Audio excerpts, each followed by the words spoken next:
नमस्कार विद्यार्थी मित्रांनो, आज आपण संधीबद्दल एक ट्रिक पाहणार आहोत. इथे बघायचं आहे स्वरसंधी, व्यंजन संधी आणि विसर्ग संधी यांचं स्वरूप मी इथे तुम्हाला दिलेलं आहे.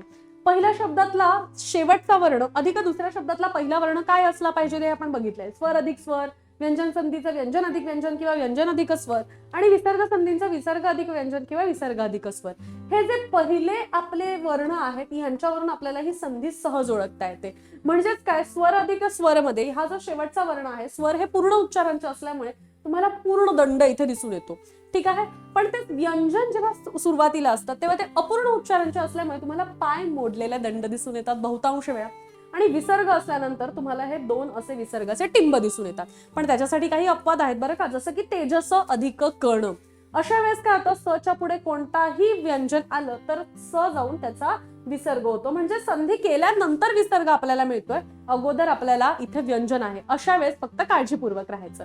ओके, आता तुमच्यासाठी मी इथे एक संधी विग्रह दिलेला आहे. निही अधिक अंतर, ह्याची संधी ओळखायची आहे आणि संधी करून सांगायची आहे. अशा पद्धतीचे अनेक व्हिडिओ पाहण्यासाठी लाईक करा आणि कमेंट करा.